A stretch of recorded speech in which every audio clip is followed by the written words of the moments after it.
Bismillahirrahmanirrahim. Assalamualaikum warahmatullahi wabarakatuh. Waalaikumsalam warahmatullahi wabarakatuh. Rabbi israh li sadri wa yassir li wahlul 'uqdatam min lisani yafqahu qawli. Amma ba'du. Yang terhormat Ibu Pangestuti, Kepala TK Aba Bendan, yang saya hormati segenap rekan guru Taman Kanak-kanak. Pertama-tama mari kita panjatkan puji syukur kehadirat Allah Subhanahu wa Ta'ala yang telah melimpahkan rahmat dan hidayahnya sehingga kita dapat berkumpul dalam acara berbagi pemahaman dan penerapan budaya positif di sekolah tanpa suatu halangan apapun. Salawat serta salam tak lupa kita junjungkan, kita panjatkan kepada Nabi Muhammad SAW. Semoga kita mendapatkan syafaatnya di yaumul kiamah nanti. Saya akan membacakan susunan acara. Yang pertama yaitu pembukaan, yang kedua sambutan dari Kepala TK Aba Bendan, tiga pengisian dari Ibu Nur Azizah, keempat tanya jawab, dan kelima yaitu penutup.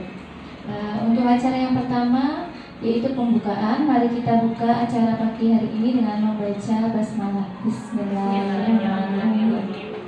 Yang kedua yaitu sambutan dari Kepala TK Aba Bendan. Untuk waktu kami persilakan.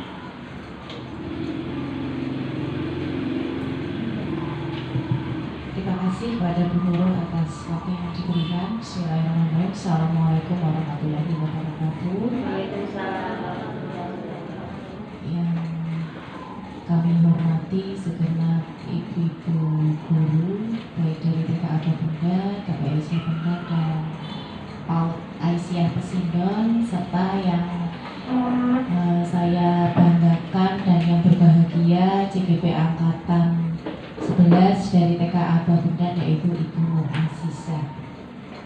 Puji syukur kehadirat Allah Subhanahu wa Ta'ala atas limpahan rahmatnya sehingga pada kesempatan hari ini kita semua dapat berkumpul bersama di sini dalam rangka diseminasi budaya positif oleh Ibu Nur Azizah selaku narasumber kita pada hari ini.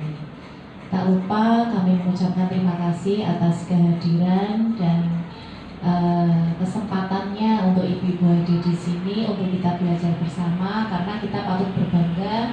Teman kita ada yang lolos menjadi CGP Angkatan 11 yang siap menularkan ilmunya ya, Bu Azizah. Semoga nantinya selama pendidikan diberikan kelancaran dan siap menularkan ilmu-ilmu yang lain yang mungkin selama ini belum pernah kita pelajari nih. Nanti bisa disampaikan ke kami. Tidak lupa untuk upgrade lagi, kita selaku pendidik harus selalu meningkatkan kapasitas nih, supaya nanti pembelajaran itu lebih bermakna, kemudian murid-murid juga tentunya lebih berbahagia. Mungkin hanya itu saja dari saya. Kurang lebihnya mohon maaf. Wassalamualaikum warahmatullahi wabarakatuh. Waalaikumsalam warahmatullahi wabarakatuh. Untuk yang selanjutnya yaitu pengisian dari Ibu Nur Azizah. Untuk waktunya kami persilakan.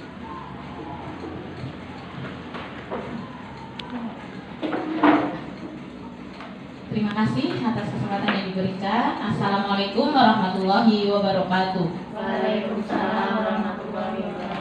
Rabbi shrah li sadri wa yassir li amri wahlul 'uqdatam min lisani yafqahu qawli birahmatika ya arhamar rahimin. Amma ba'du. Yang terhormat Ibu Pangestuti selaku Kepala TK Aba Bendan, dan yang saya hormati segenap rekan guru dari Taman Kanak-kanak. Pertama-tama saya ucapkan terima kasih atas kehadirannya. Jenengan semua berkenan untuk hadir di sini memenuhi undangan saya dalam acara berbagi pemahaman dan penerapan budaya positif di sekolah. Nah, di sini saya berdiri di sini. Tadi kata Bu Tuti sebagai narasumber. Tapi bukan berarti saya yang lebih mengerti tentang ini, namun karena memang ini merupakan serangkaian tugas di program pendidikan guru penggerak angkatan 11 ini. Baik, izinkan saya untuk memaparkan tentang budaya positif di sekolah. Untuk modul yang pertama, jadi di sini ada 4 modul. modul 1.1, modul 1.2, 1.3, dan 1.4. Untuk modul 1.1 ini berjudul Filosofis Pendidikan Ki Hajar Dewantara. Jadi mengenai bagaimana pendidikan menurut Ki Hajar Dewantara. Dasar pendidikan Ki Hajar Dewantara yang pertama yaitu menuntun. Menuntun menurut Ki Hajar Dewantara di sini pendidikan adalah tuntunan dalam hidup tumbuhnya anak-anak.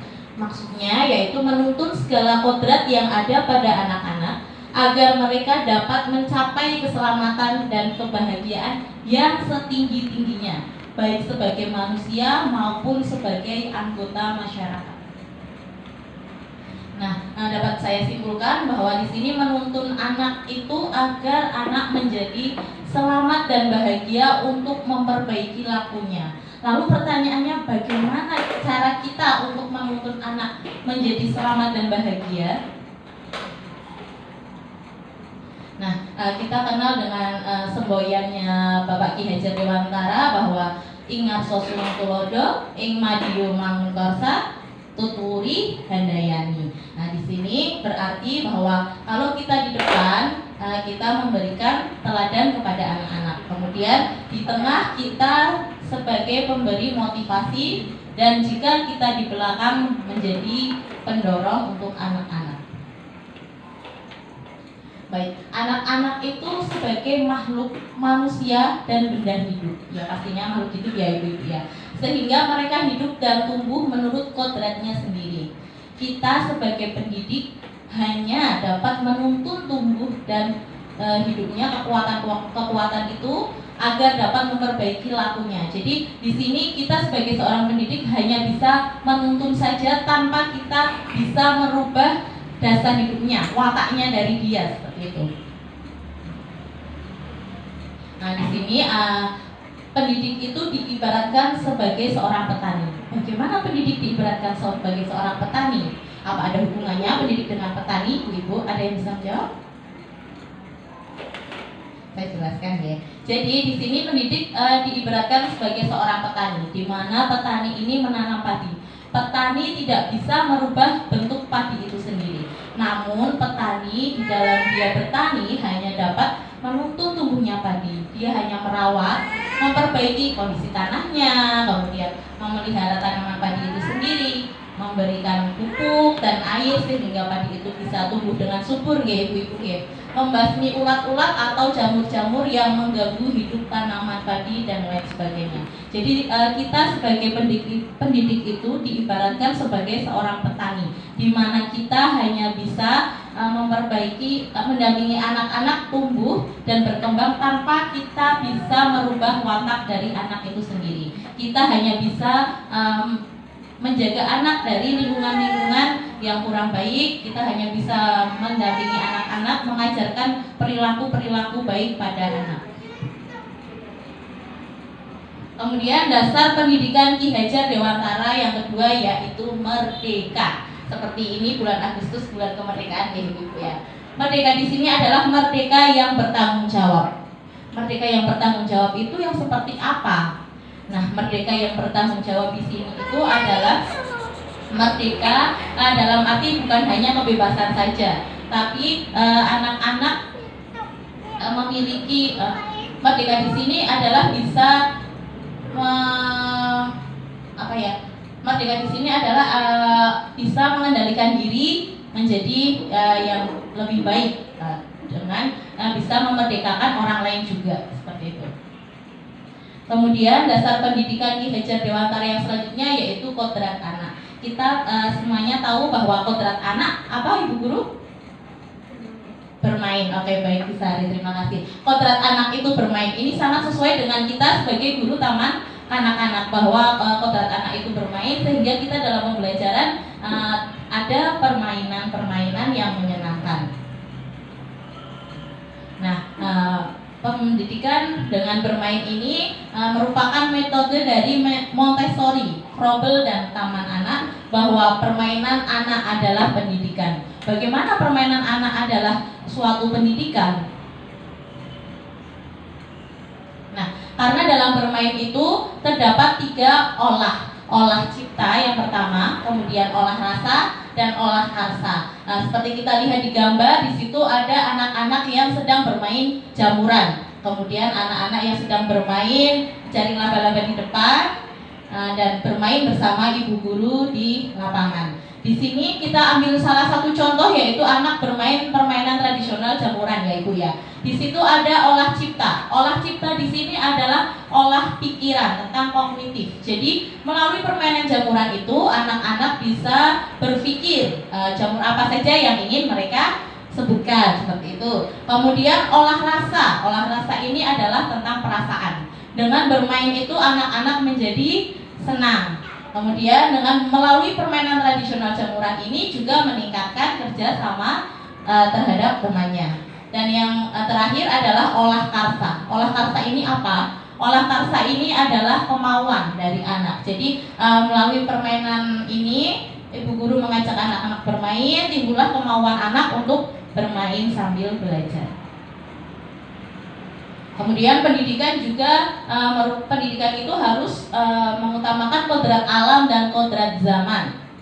Kodrat alam itu apa? Jadi kalau kita ada di lingkungan pantai misalnya, daerah pesisir, akan berbeda kita memberikan pembelajaran kepada anak-anak yang ada di lingkungan pegunungan. Pastinya berbeda gitu nih. Untuk dari medianya saja kita ambil contoh, kalau misalkan kita mengajar di daerah pesisir, kita bisa menggunakan lospat kerang seperti itu ya. Tapi kita tidak akan menemukan lospat kerang itu ketika kita masih ada berada di pegunungan. Mungkin kalau di pegunungan kita menggunakan sayur mayur, buah-buah seperti itu. Kemudian untuk kodrat zaman, bagaimana pendidikan itu harus mementingkan kodrat zaman. Jadi pastinya perkembangan itu terjadi nih. Dari zaman pendidikan dari zaman yang dulu dan pendidikan pada zaman sekarang pastinya berbeda. Kalau misalkan kita ambil contoh sederhana saja, kita ingin mengajarkan anak mengenalkan tentang binatang kelinci. Kalau dulu kita harus anak-anak, kelinci itu hewan yang berkaki, memiliki telinga panjang, berwarna putih. Kita harus yang menjelaskan. Tapi pasti berbeda dengan ibu-ibu mengajar zaman sekarang ya. Sekarang kita mudah saja membawa kelinci ke kelas. Anak-anak disuruh mengamati secara langsung sehingga anak-anak bisa menemukan konsep tentang kelinci itu tanpa kita harus jelaskan panjang lebar. Dasar pendidikan Ki Hajar Dewantara yang selanjutnya yaitu berpihak pada murid. Kita memasuki modul yang kedua, yaitu modul 1.2 nilai-nilai dan peran guru penggerak. Nilai-nilai guru penggerak itu ada 5 ibu-ibu. Yang pertama yaitu berpihak pada murid. Yang kedua mandiri. Yang ketiga kolaboratif. Yang keempat reflektif. Dan yang kelima itu inovatif. Sebentar dulu. Nah, akan saya jelaskan satu persatu ya ibu-ibu ya. Jadi dari 5 ke nilai-nilai guru penggerak ini kita jabarkan satu persatu. Bagaimana seorang guru penggerak memiliki nilai berpihak pada murid, yaitu guru harus memberikan pembelajaran yang menyenangkan pada anak. Kemudian mandiri. Mandiri di sini berarti seorang guru penggerak harus memiliki kemauan untuk mengikuti pelatihan-pelatihan. Biasanya kita kalau mengikuti pelatihan seperti di dinas atau workshop dari organisasi itu pasti ada dorongan, mungkin karena disuruh kepala sekolah seperti itu ya, karena ditugaskan memang tugasnya seperti dinas. Tapi kalau untuk nilai guru penggerak yang mandiri ini berarti bahwa guru tersebut memiliki kemauan secara sendiri, memang bukan karena dorongan dari mana-mana, tapi memang memiliki kemauan untuk meningkatkan kemampuannya dia melalui pelatihan-pelatihan mandiri. Misal saja bisa sekarang mengikuti webinar ibu-ibu ya.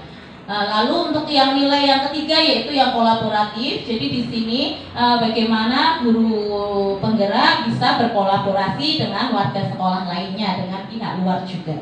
Kemudian reflektif. Reflektif itu bagaimana seorang guru penggerak bisa merefleksikan tentang pembelajarannya mungkin, kemudian program-programnya, apapun yang ia lakukan selalu melakukan refleksi untuk memperbaiki untuk lebih baik lagi. Dan yang terakhir inovatif, yaitu bisa berinovasi.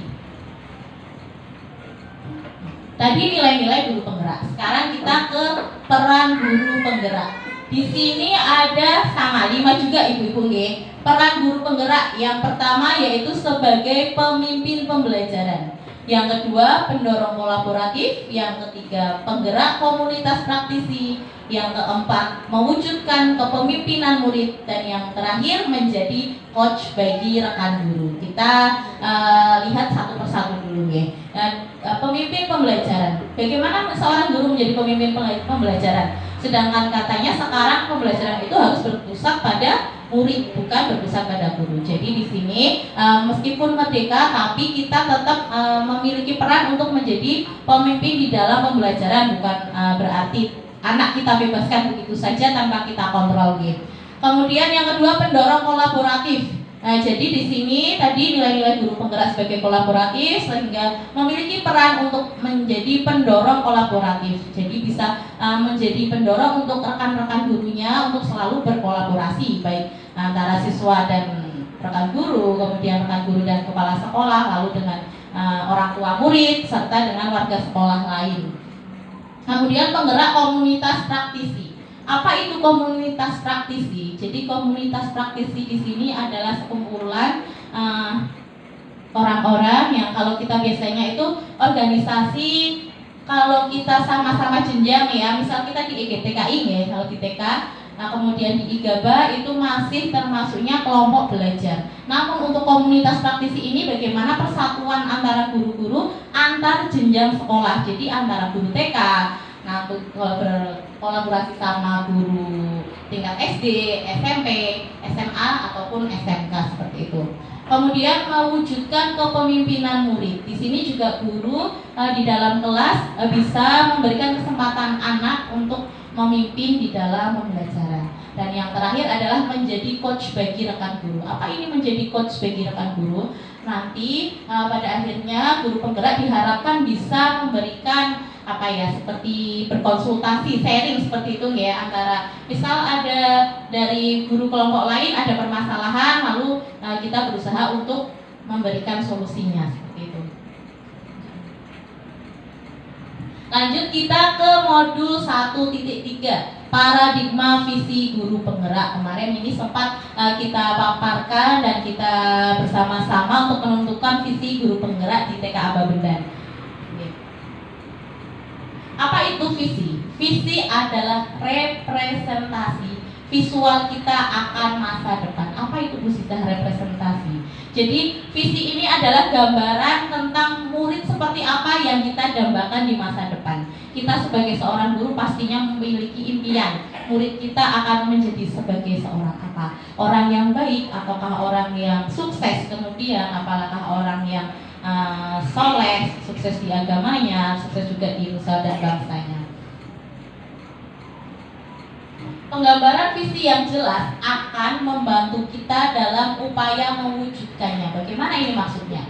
Jadi kalau kita memiliki gambaran visi yang jelas, terwujudnya peserta didik yang religius misalnya seperti itu, itu akan memudahkan kita untuk upaya mewujudkannya. Jadi visi ini dibuat bukan hanya untuk slogan sekolah saja ya ibu-ibu ya, tapi visi ini harapannya kita bisa mewujudkan itu. Nah, kita menginginkan anak yang religius, jadi melalui kegiatan apa kira-kira ibu yang untuk bisa mewujudkan anak-anak menjadi anak yang religius.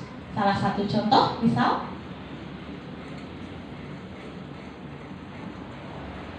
untuk mewujudkan anak yang religius bisa kita terapkan melalui kegiatan apa? Iya, terima kasih Bu ya. Nah, jadi bisa melalui kegiatan pembiasaan ibadah di sekolah. Kita ada kegiatan pembiasaan sholat duha bersamaan. Itu nanti akan. Jadi untuk penggambaran visi yang jelas ini akan membantu kita dalam upaya mewujudkannya. Seperti tadi misal visi terwujudnya anak didik yang religius bisa melalui kegiatan-kegiatan keagamaan seperti pembiasaan sholat duha berjamaah seperti itu ya. Nah, seperti apa visi yang ideal itu? Jadi visi yang ideal itu yang diharapkan adalah terwujudnya peserta didik yang sesuai dengan dimensi profil pelajar Pancasila. Dimensi profil pelajar Pancasila itu ada 6, teman-teman. Jadi salah satunya yaitu yang pertama beriman dan bertakwa kepada Tuhan Yang Maha Esa.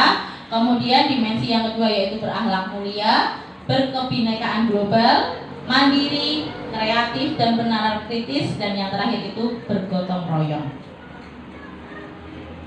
Baik, untuk mewujudkan visi itu perlu adanya sebuah prakarsa perubahan. Apa itu prakarsa perubahan? Jadi prakarsa perubahan itu pemikiran kita untuk merubah budaya-budaya yang ada di sekolah dengan melalui kekuatan yang dimiliki sekolah tersebut.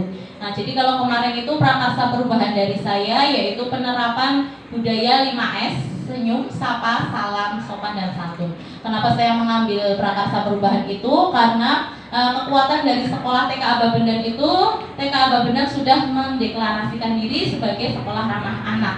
Jadi perlu adanya prakarsa perubahan untuk menerapkan budaya sekolah, budaya positif sekolah, yaitu penerapan budaya 5S.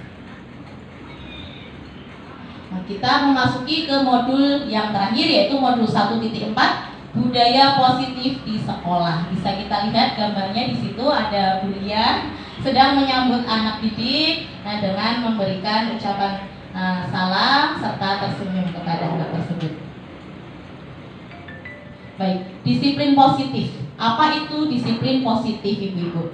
Jadi disiplin positif itu upaya kontrol diri dengan menggali potensi diri kita sendiri dengan nilai-nilai yang kita hargai. Apa itu nilai-nilai yang kita hargai? Nilai-nilai yang kita hargai itu adalah nilai-nilai kebajikan universal, yaitu nilai-nilai yang ada di dalam 6 dimensi profil pelajar Pancasila yang tadi sudah saya sebutkan. Yang pertama yaitu beriman dan bertakwa kepada Tuhan Yang Maha Esa, kemudian gotong royong, mandiri, bernalar kritis, berakhlak mulia, dan kreatif.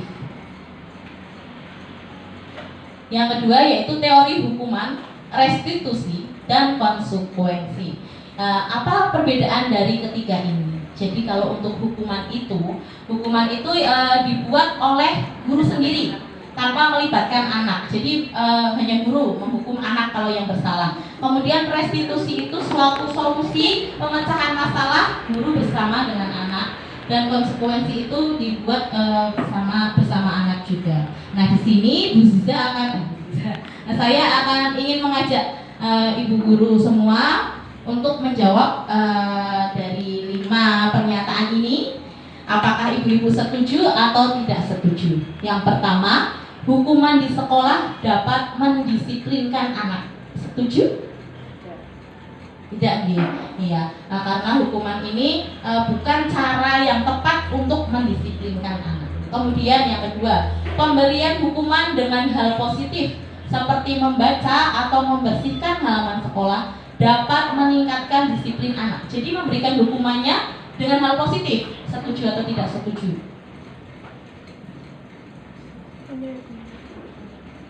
Setuju?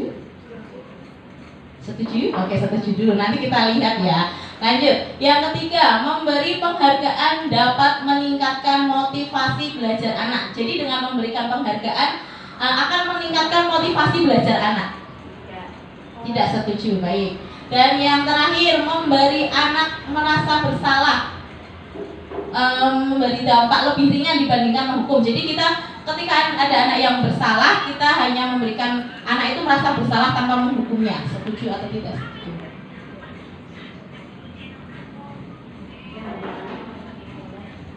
Jadi kita ketika anak bersalah, kita hanya memberikan dia itu merasa bersalah, membuat dia merasa bersalah. Itu lebih ringan daripada kita menghukum.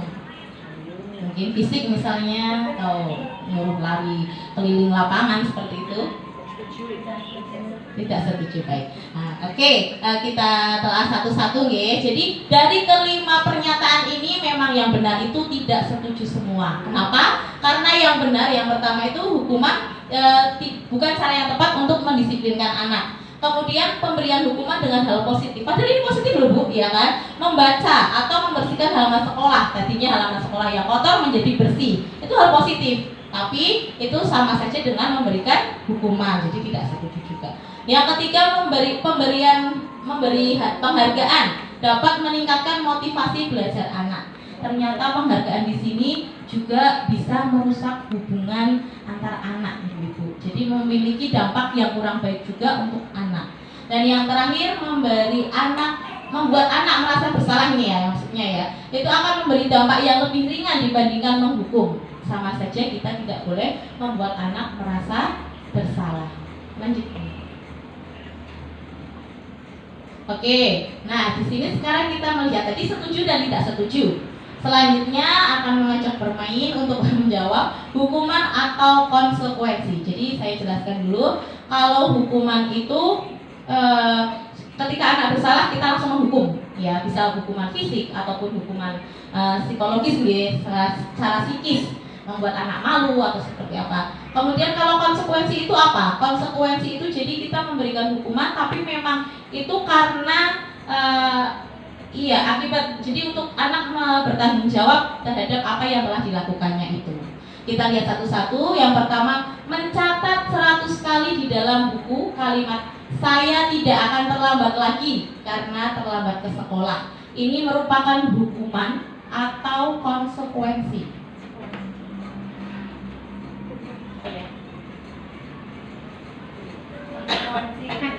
Konsekuensi. Baik, kita simpan dulu ya, nanti kita lihat sama yang benar apa tidaknya. Yang kedua, lari mengelilingi lapangan basket 2 kali karena terlambat hadir di sekolah. Hukuman. Oke. Yang ketiga, murid diminta untuk push up 15 kali karena tidak menggunakan masker ke sekolah. Push up, hukuman juga. Menggantikan kertas tugas teman yang telah dicoret-coret. Konsekuensi. Oke, kita simpan dulu jawabannya ya. Nanti saya jelaskan satu persatu. Membersihkan tumpahan air di meja karena tersenggol pada saat belajar. Hukuman. Konsekuensi. Oke, ada yang konsekuensi. Oke, konsekuensi. Lalu meminta murid tidak menggunakan sepatu seharian di sekolah karena tidak mengenakan sepatu warna hitam, misalnya di SD atau SMP seperti itu. Karena dia tidak memakai sepatu warna hitam, jadi disuruh sama gurunya untuk tidak memakai sepatu selama sehari.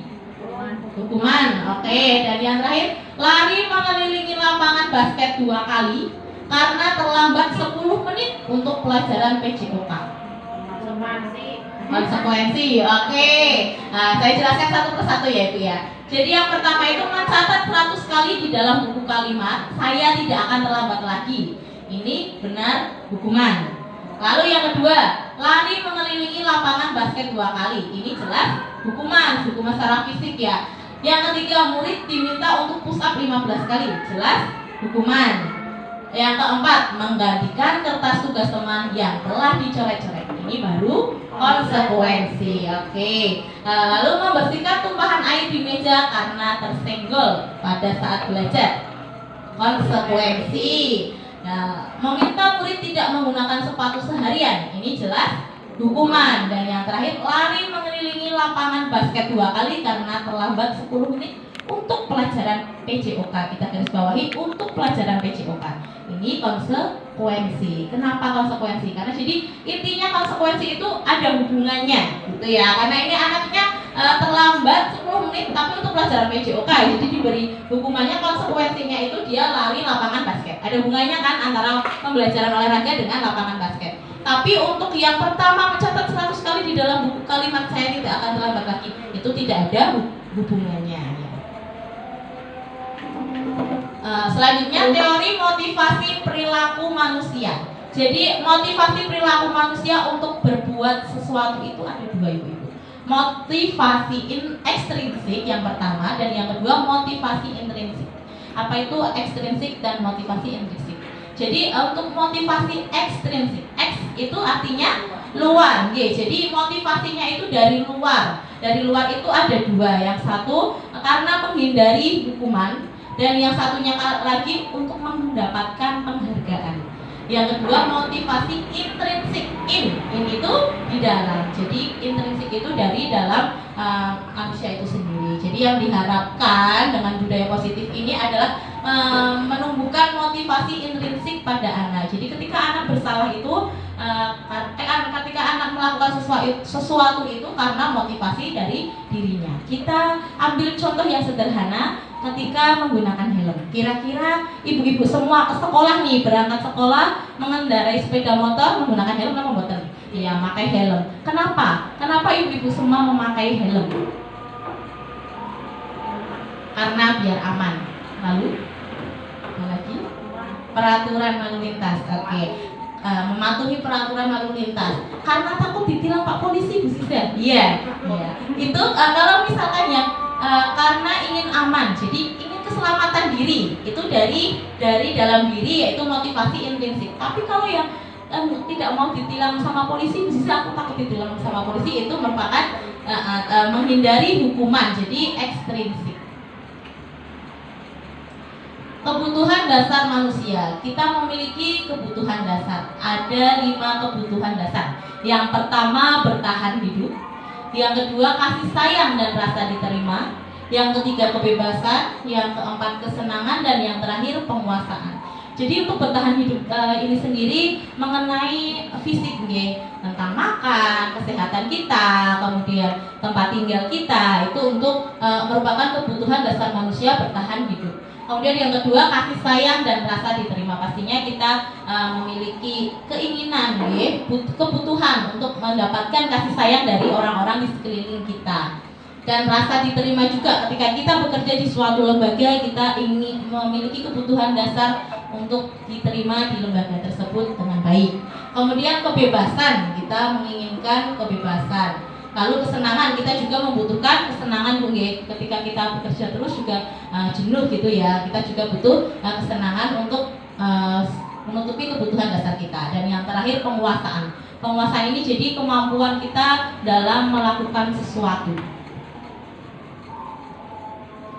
Nah, ini posisi kontrol guru. Jadi kita sebagai seorang guru itu memiliki 5 posisi kontrol. Yang pertama, sebagai seorang penghukum. Nah, gawat ya penghukum ya. Yang kedua itu sebagai seorang teman. Nah, yang ketiga, pembuat rasa bersalah. Yang keempat, pemantau. Dan yang terakhir itu manajer. Jadi kalau kita sedang menghadapi permasalahan pada anak-anak, ada yang bersalah, lalu kita memposisikan diri itu sebagai apa? Sebagai penghukumkah yang langsung saja memberikan hukuman pada anak? Ataukah kita sebagai posisikan diri sebagai seorang teman, di mana kita membantu anak tersebut untuk memecahkan masalahnya? Atau justru kita memposisikan diri sebagai pembuat rasa bersalah pada anak itu? Apakah pemantau saja anak itu bersalah apa tanpa memberikan solusi? Dan yang terakhir itu manajer. Keyakinan kelas. Apa itu keyakinan kelas? Nah, di sini kemarin saya sudah membuat keyakinan kelompok B2. Di antaranya anak-anak datang tepat waktu dan penuh semangat dengan senyum. Kemudian membereskan mainan setelah mereka bermain. Membuang sampah di tempatnya ketika mereka sudah selesai makan bersama. Menyayangi teman yang paling penting ya. Sabar menunggu giliran ketika cuci tangan ataupun sedang menunggu antrian dalam belajar. Dan yang terakhir, duduk di atas kursi atau karpet, karena memang kelas saya itu di depan, kursinya memang sedikit, jadi ada potensi anak itu untuk duduk di atas meja. Jadi saya membuat keyakinan kelompok B2 kemarin bersama anak-anak disepakati untuk duduk di atas kursi atau karpet. Nah, apa sebenarnya keyakinan kelas itu? Kenapa saya membuat keyakinan kelompok B2 seperti itu? Jadi keyakinan kelas itu nilai-nilai kebajikan yang diyakini bersama di kelas. Dalam membuatnya pun ada langkah-langkahnya. Yang pertama kita meminta pendapat anak-anak untuk keyakinan kelas apa saja yang kalian inginkan. Jadi ini merupakan kesepakatan antara guru dan anak-anak, tidak hanya kita saja. Kalau hanya kita saja menjadinya peraturan kelas ya, anak tidak nyaman. Tapi kalau keyakinan kelas, oh iya, nah kemarin saya sudah membuat keyakinan kelas bersama Bu Siza, jadi anak akan mensepakatinya gitu. Lalu langkah yang kedua, setelah kita meminta anak-anak kira-kira keyakinan apa saja yang akan kita buat di kelompok kita. Yang kedua itu kita membuatkan kalimat-kalimatnya. tapi mungkin kalimat-kalimatnya sedang masih dalam bentuk yang tidak positif, artinya tidak membuang sampah di kelas, itu masih negatif ya. Nah, langkah yang ketiganya itu kita membuatkan merubah kalimat yang negatif itu menjadi kalimat yang positif, dari tidak membuang sampah di kelas menjadi membuang sampah di tempatnya, seperti itu. Dan yang terakhir itu kita mengulang lagi keyakinan kelas apa saja yang telah kita sepakati tadi untuk lebih memantapkan anak dalam mematuhi keyakinan kelas itu. Nah, sedikit ini video kemarin ketika saya membuat keyakinan kelas bersama anak-anak. Kita putarkan sedikit ya.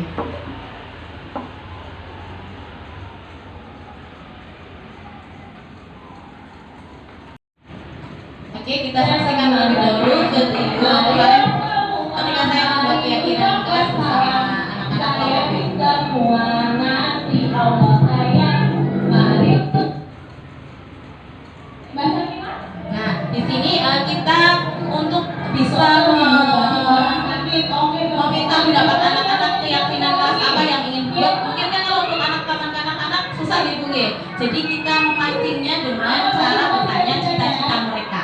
Apa cita-cita kalian? Saya sudah menanyakan tentang cita-cita mereka apa. Nah, lalu untuk mencapai cita-cita yang kalian inginkan itu, maka kalian harus belajar yang giat, yang semangat. Untuk menciptakan belajar yang semangat itu, belajar yang rajin, yang pintar itu, kita perlu adanya keyakinan kelas. Seperti itu cara.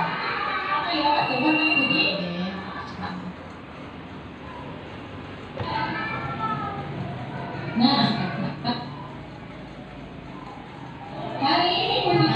karena di taman kanak-kanak, jadi saya menggunakan gambar. Saya siapkan gambar-gambar tentang keyakinan kelas itu. Untuk membuat keyakinan kelas ini sudah disiapkan gambar. Oke, silakan yang mau ambil gambarnya. Siapa? Ya, kalian sudah. Apa silakan ambil gambar. Oke. Di sini ada gambar. Oke, di sini ada gambar saling berangkul sama temannya. Jadi sama temannya boleh mengumpul tidak ya teman-teman ya? Tidak boleh mengumpul. Oke, bisa pasang dulu di sini ya. Ya, lalu ketika anak mengambil gambar, saya pasangkan di papan tulis. Kita tulis di sini ya. Keyakinan kelas. Oke, keyakinan kelompok pintar ya teman-teman ya. Baik, setelah mengambil gambar, lalu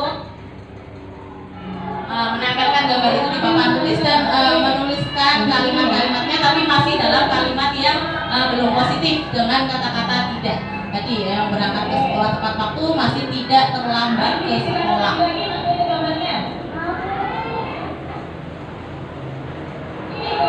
Ini masih menempelkan gambar-gambar yang ingin disepakati. Oke, baik, silakan duduk. Silakan duduk. Silakan duduk. Silakan duduk semuanya. Mainan berantakan. Tidak duduk di atas meja. Nah, kemudian saya bacakan dulu. Nah, ini bagian yang langkah yang ketiga, yaitu mengganti kalimat yang negatif tadi menjadi kalimat yang positif. Sayang ya dunia ya, jadi kita ubah menjadi menyayangi. Tidak memukul teman menjadi menyayangi teman. Setuju tidak? Kita juga menanyakan kepada anak-anak setuju atau tidak. Kita bagi teman dan membiarkan mainan berantakan. Jadi kalau setelah selesai. Nah, ini untuk penebalan kembali ya, menjelaskan kembali keyakinan kelompok yang tadi telah disepakati. Oke. Cukup ya. Kita lanjutkan ke materi selanjutnya, yaitu segitiga restitusi. Apa itu segitiga restitusi? Sebelumnya memang saya juga belum pernah melakukan segitiga restitusi ini. Jadi restitusi ini adalah upaya untuk memecahkan permasalahan yang terjadi. Memecahkan permasalahan yang terjadi pada anak dengan melalui sharing ya, mengajak anak untuk membahasnya dan menemukan solusinya terhadap permasalahan tersebut. Nah, namanya juga segitiga. Di sini ada 3 langkah yang harus kita lakukan ketika kita melakukan segitiga restitusi pada anak. Yang pertama pertama itu adalah langkah yang pertama menstabilkan identitas. Bagaimana menstabilkan identitas? Jadi ketika anak itu berbuat salah, misal kita ambil salah satu contoh ketika anak memukul temannya, itu yang sudah sehari-hari ada di kelas kita. Langkah yang pertama kita lakukan yaitu kita memberikan menstabilkan identitas dulu dengan memberikan pengertian kepada anak. Setiap orang pasti pernah melakukan kesalahan. Nah, jadi yang pertama kita lakukan itu membuat anak tidak takut. Oh, ternyata guru bukannya mau memarahi saya, tapi justru kita nggak apa, misalnya seperti itu kan. Setiap orang pasti pernah melakukan kesalahan. Bu guru juga pernah melakukan kesalahan seperti itu. Lalu yang langkah selanjutnya, yang langkah kedua yaitu validasi tindakan yang salah. Nah, di sini kita baru menanyakan, mengapa Mas Raihan memukul Mas Bilal? Seperti itu. Alasan apa yang kamu memiliki untuk berbuat seperti itu? Kalau biasanya kita itu, kalau saya sendiri ya, pengalaman saya sendiri biasanya dalam ketika menghadapi anak ada permasalahan, langsung menanyakan, kenapa mas, gitu langsung. Jadi kita langsung ke langkah yang kedua. Padahal kita harus ada langkah menstabilkan identitas terlebih dahulu untuk anak itu membuat anak nyaman terlebih dahulu kepada kita sebelum kita lanjutkan ke solusinya. Dan yang ketiga itu menanyakan keyakinan. Lalu keyakinan kelas apa yang telah kita sepakati? Misalnya tadi memukul teman, padahal kita sudah membuat keyakinan kelas untuk menyayangi teman. Nah, jadi di situ nanti kita yang terakhir itu menanyakan keyakinan kelas. Lalu selanjutnya apa yang akan kamu lakukan untuk memperbaiki tindakan kamu itu? Nanti anak akan mungkin bisa saja dengan, saya akan meminta maaf Bu dengan Bilal seperti itu. Nah, iya silakan kamu meminta maaf kepada teman kamu yang tadi kamu pukul. Nah, ini sedikit video segitiga restitusi kemarin atas kasus dari Mas Tristan yang ketika mereka bermain balok bersama, sedang bermain balok bersama, tiba-tiba Tristan merusak bangunan balok milik Ziu. Mereka sedang asik nih bermain balok bersama.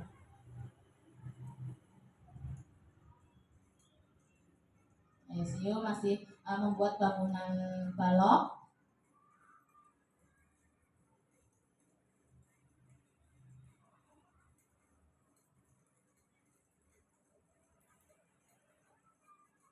Kita lihat nanti ketika Mas Tristan merusak bangunan balok yang telah dibuat Zio. Pastinya Zio merasa jengkel ya Bu ya, sudah membuat susah-susah tapi malah dirusak sama Tristan.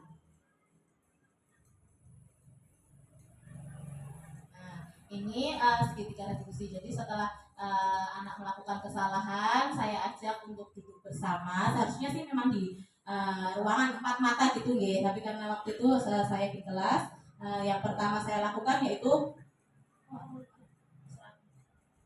menstabilkan identitas. Mas Tristan tidak apa-apa, Mas Tristan melakukan kesalahan. Tapi Mas Tristan pasti punya alasan mengapa Mas Tristan melakukan tindakan itu. Ternyata jawabannya karena saya ingin memakai balok yang sedang dipakai Ziu Bu Siza seperti itu. Nah, lalu saya menanyakan, lalu keyakinan kelas apa yang kita miliki? Tidak mengganggu teman saat bermain Bu Siza. Baik, itu Mas Tristan sudah melakukan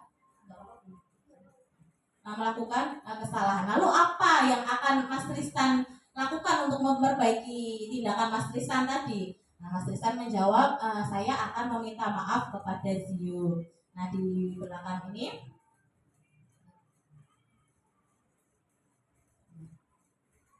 di sini setelah saya melakukan segitiga restitusi bersama Mas Tristan, dan lalu Mas Tristan meminta maaf dengan Ziu.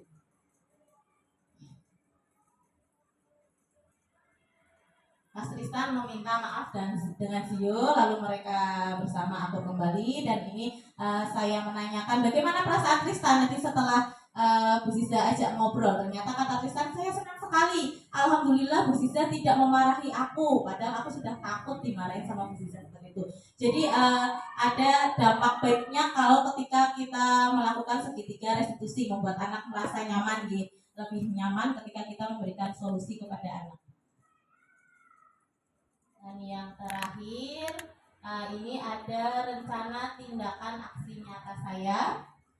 Di sini judulnya implementasi budaya positif melalui penerapan budaya 5S, yaitu tadi senyum, sapa, salam, sopan dan santun di TK Aba Bendan Pekalongan. Apa latar belakangnya saya membuat aksi nyata ini?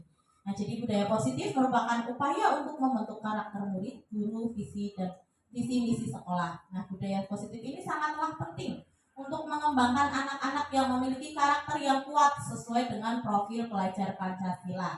Nah, salah satu dimensi profil pelajar Pancasila itu tadi dimensi yang kedua yaitu berakhlak mulia. Jadi untuk menciptakan anak yang memiliki akhlak mulia tersebut perlu adanya penerapan budaya 5S di TK Aba Bendan ini.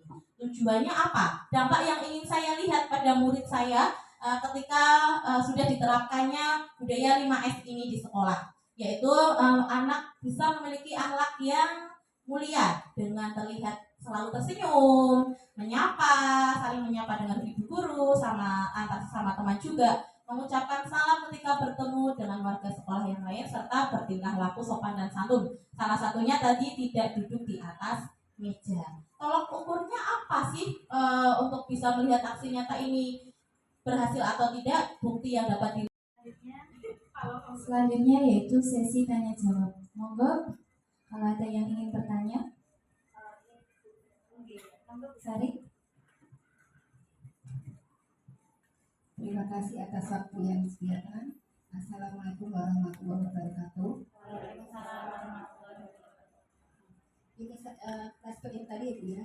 Dari keterangan Bu Sisa tentang posisi kontrol seorang guru ya. Kan ada 5 posisi kontrol. Yang ini juga disilakan dengan ini ya, karena masalah kompleks dari kita semua tuh ya, ada kalanya kita menjadi seorang teman, seorang manajer ya. Itu menurut dengan posisi kontrol yang paling baik kita terapkan dalam sekolah kita. Terima kasih. Baik, terima kasih saya ucapkan kepada Bu Sari atas pertanyaannya. Jadi dari 5 posisi kontrol guru ini, menurut saya mana yang paling baik Bu ya? Nah, jadi posisi kontrol guru yang ada 5 ini, pemukul, teman, membuat rasa bersalah, pemantau, dan manajer ini yang paling baik adalah yang manajer. Jadi kita harus memposisikan sebagai manajer, di mana kita mendampingi anak untuk menemukan solusi atas permasalahan tersebut. Terima kasih. Oke, monggo selanjutnya jika ada yang bertanya lagi. Ya, Bu Ika, monggo. Assalamualaikum warahmatullahi wabarakatuh. Waalaikumsalam. Saya mau bertanya kepada Ibu Aziza, apakah benar penghargaan itu dapat merusak hubungan? Lalu kita sebagai seorang guru TK terbiasa dengan memberi penghargaan berupa bintang. Bagaimana yang seharusnya dilakukan? Terima kasih. Terima kasih. Saya langsung saja, ya. Ya, terima kasih Bu Ika atas pertanyaannya tentang penghargaan ya. Bagaimana penghargaan itu tadi saya memaparkan bahwa penghargaan itu bisa merusak hubungan. Lalu bagaimana kita guru TK yang terbiasa dengan memberikan penghargaan berupa bintang ya biasanya ya. Kalau bisa menjawab nanti bisa kasih bintang seperti itu. Lalu apa yang harus kita lakukan yang sebaiknya kita lakukan? Nah, jadi penghargaan itu boleh dilakukan sebagai apresiasi kita terhadap anak, tapi tidak secara individu, hanya pada satu anak itu saja. Itu yang akan merusak hubungan antar teman. Jadi ketika bisa hanya memberikan bintang pada salah satu anak saja, misal kita ambil kepada Alia gitu, nanti menimbulkan kecemburuan yang lain. Jadi kita sebaiknya memberikan bintang itu kepada semua anak. Misal kita ambil contoh ketika kegiatan kita tebak hewan gitu ya, nanti yang bisa menebak akan mendapatkan bintang. Jadi semua anak yang sudah menebak nanti kita kasih bintang, itu tidak akan merusak hubungan antar teman. Seperti itu bisa. Terima kasih. Saya dari tadi modul 1.2 terkait dengan peran guru penggerak. Yang saya akan tanyakan bagaimana pembelajaran yang berpihak pada murid itu. Terima kasih Bu Iva atas pertanyaannya ya, pertanyaan penutup ya. Saya juga bertanya, yaitu bagaimana pembelajaran yang berpihak pada murid itu. bahwa pembelajaran yang berpihak pada murid itu adalah pembelajaran yang menyenangkan. Kita selalu memberikan pembelajaran yang menyenangkan di kelas, bisa melalui permainan. Lalu di kelas kita juga menghambakan diri kepada murid. Apa maksudnya menghambakan diri? Jadi kita memberikan layanan yang optimal kepada anak-anak. Yang kita utamakan itu ya murid dan murid. Bahkan menurut Kiai Hajar Dewantara ada tutur katanya yang kowe tak mulyake sak lawase. Artinya kita sebagai seorang guru akan memuliakan anak selamanya, seperti itu. Kita harus mengutamakan murid di kelas. Terima kasih. Seperti itu Bu Ipa.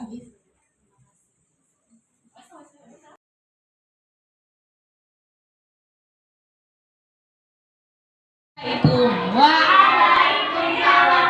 Selamat sejahtera kepada teman-teman. Marilah semua, mari ucapkan salam. Sayangi semua, nanti Allah sayang. Marilah semua, mari ucapkan salam. Sayangi semua, nanti Allah sayang. Assalamualaikum warahmatullahi wabarakatuh. Waalaikumsalam warahmatullahi wabarakatuh. Oke, pintar sekali kalian, hebat teman-teman. Nah, apa teman-teman punya cita-cita? Siapa yang punya cita-cita? Cita-citanya apa ya?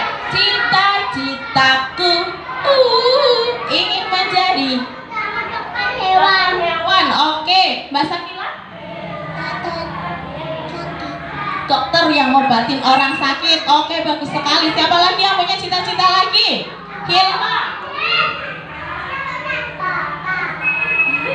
Apa Mbak Hilma cita-citanya? Apa Mbak Hilma cita-citanya? Apa ya?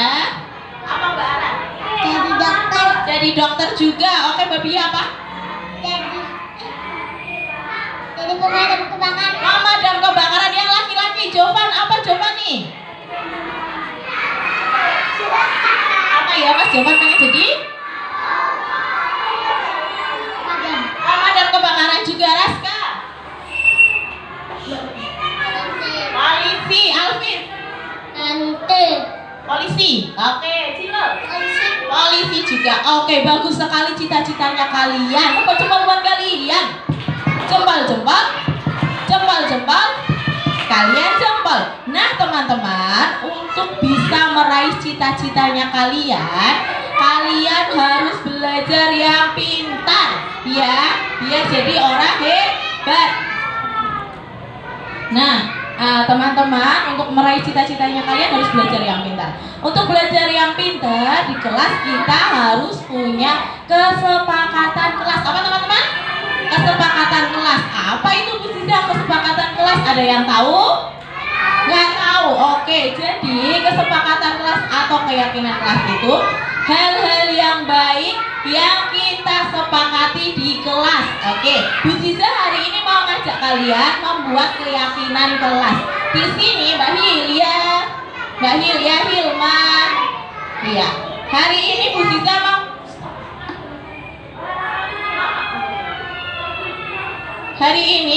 teman-teman mau diajak Bu Siza untuk membuat keyakinan kelas. Di sini sudah disiapkan gambar. Oke, silakan yang mau ambil gambarnya. Siapa? Ya, kalian sebentar. Mbak Afra silakan ambil gambar. Oke. Di sini ada gambar. Oke, di sini ada gambar saling berangkul sama temannya. Jadi sama temannya boleh memukul atau tidak ya teman-teman ya? Tidak boleh memukul. Oke, Bu Siza pasang dulu di sini ya. Oke, gambar yang pertama. Kita tulis dulu di sini ya. Keyakinan kelas. Oke, keyakinan kelompok B2 gitu ya teman-teman ya. Yang pertama, tidak memukul teman. Ada gambarnya nih yang tidak memukul teman. Coba kita ambil ya.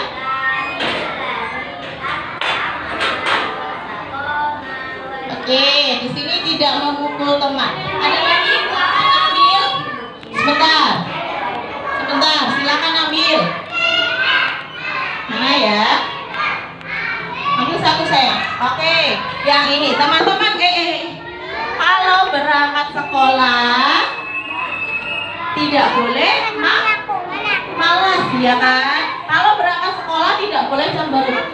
Dan kalau berangkat sekolah boleh terlambat, teman-teman?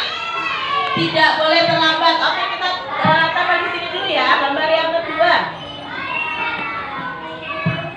Tidak terlambat sekolah ya.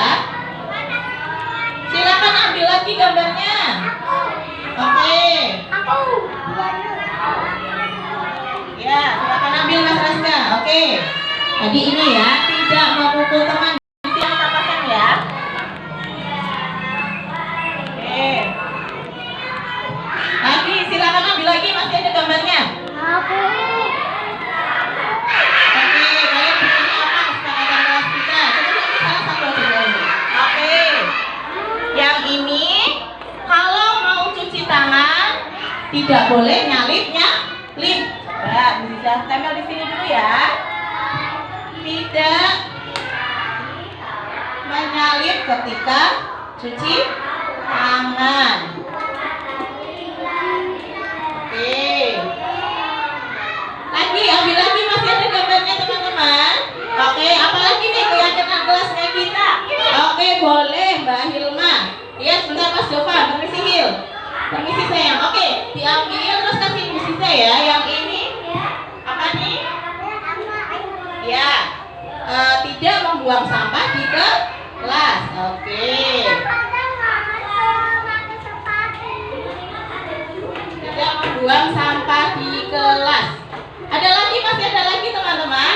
Oke, yang ini. Kalau setelah selesai mainan, diapakan teman-teman? Dibereskan. Tidak membiarkan mainan berantakan. Masih ada lagi? Oke.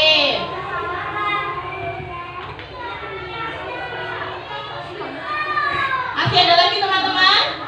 Masih ada lagi? Oke. Ini gambarnya apa teman-teman? Duduk di atas meja. Jadi kesempatan kelas keyakinan kelas kita tidak duduk di atas meja. Satu lagi ya Mas Vilo ya. Oke, duduknya di atas karpet. Oke. Terima kasih teman-teman, silakan duduk lagi. Silakan duduk kembali. Oh, masih ada satu lagi. Masih ada di Mbak Abia. Oke, duduknya di atas. Permisi Afra, duduk Afra. Duduknya di atas kursi. Oke, baik, silakan duduk. Silakan duduk. Hilya Sakila duduk. Hilya Sakila duduk. Silakan duduk semuanya. Bersisa bareng. 1, 2. Alvis 1. Kan tadi kita lagi mau bikin keyakinan tidak memukul teman ya kan? Silakan duduk. 1, 2, 3. Oke. Jadi dari teman-teman pengennya kita tidak memukul teman, lalu tidak terlambat sekolah, tidak menyalip ketika cuci tangan, tidak membuang sampah di kelas, tidak membiarkan mainan berantakan, tidak duduk di atas meja. Nah, kalimat-kalimat ini Bu Siza ganti ya biar menjadi kalimat positif. Tidak memukul teman. Jadi apa teman-teman? Kalau sama teman harus sayang ya Hilya ya. Jadi kita rubah menjadi menyayangi teman. Setuju teman-teman? Setuju tidak? Setuju. Oke. Tidak terlambat sekolah. Jadi kita ganti dengan datang tempat waktu. Apa teman-teman? Datang tempat waktu. Setuju atau tidak? Setuju atau tidak? Afra, maaf ya Afra, mundur Afranya. Tidak menyalip ketika cuci tangan, berarti harus sabar antri, sabar menunggu giliran. Oke. Masih ada lagi ya? Tidak membuang sampah di kelas. Jadi membuang sampahnya di mana membuang sampahnya teman-teman? Iya, membuang sampah di tempat sampah. Membuang sampah di tempatnya ya. kasih lagi ya teman-teman ya. Tidak membiarkan mainan berantakan. Jadi kalau setelah selesai mainan kita harus diapakan Mas Jovan? Iya, membereskan mainan. Pintar sekali nih. Oke. Dan yang terakhir tidak duduk di atas meja ya. Jadi kita duduknya di atas. Duduknya di mana teman-teman? Oke, duduk di atas kursi atau karpet. Oke. Baik, ini sudah ada keyakinan kelas kita. Ada 1, 2, 3, 4, 5, dan 6. Oke. Yang menyayangi teman itu kita masuk ke nilai kebajikan kasih sayang. Apa sayang? Kasih sayang. Kalau sama bu guru harus sayang, sama temannya juga harus sayang. Datang tepat waktu itu masuknya ke disiplin. Apa sayang? Disiplin. Dan teman-teman pingin kita itu jadi disiplin. Sabar menunggu giliran juga disiplin. Lalu membuang sampah di tempatnya, kebersihan. Oke, dan yang terakhir yang membereskan mainan, kerapian. Menjaga kerapian kelas ya teman-teman ya. Yang terakhir duduk di atas kursi, jadi kesopanan. Baik teman-teman, sudah sepakat semua keyakinannya kelas kita kelompok B2. Bu Sisa ulangi lagi ya. Yang pertama apa Mbak Hilia? Menyayangi Hilia. Hilia sayang Hilia. Kesepakatan yang pertama menyayangi teman. Yang kedua datang tepat waktu. Yang ketiga sabar menunggu giliran. Yang keempat membuang sampah di tempatnya, membereskan mainan, dan yang terakhir duduk di atas kursi. Sudah sepakat teman-teman? Sudah sepakat. Oke, terima kasih teman-teman. Kalian hebat, hebat, hebat. Wassalamualaikum warahmatullahi wabarakatuh. Oke. Aku senang sekali diajak Bu Sisa membuat keyakinan kelas.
Dah.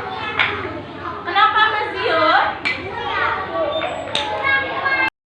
Tristan. Iya. Mas Tristan tadi kenapa? Merusak koloknya Zio. Baik, berbuat salah itu tidak apa-apa. Tapi Mas Tristan pasti ada alasan kenapa Mas Tristan merusak baloknya Zio. Oh, Mas Tristan mau mengambil balok yang ada di bangunannya Zio. Iya, Mas Tristan tahu kalau mengambil itu benar atau salah? Salah. Harusnya Mas Tristan bagaimana? Harusnya berbuat baik. Oke, sudah sesuai belum sama keyakinan kelas kita? Belum. Oke.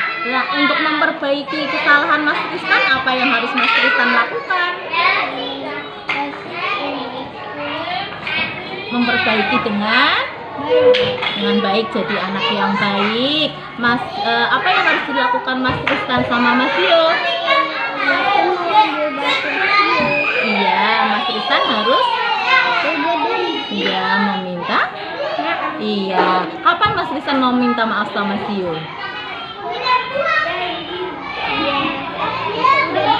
Iya, nah sekarang ya Mas Rizan mau minta maaf sama Sio. Oke, terima kasih Mas Rizan. Silakan Mas Rizan bisa ke kelas mau minta maaf sama Sio. Oke.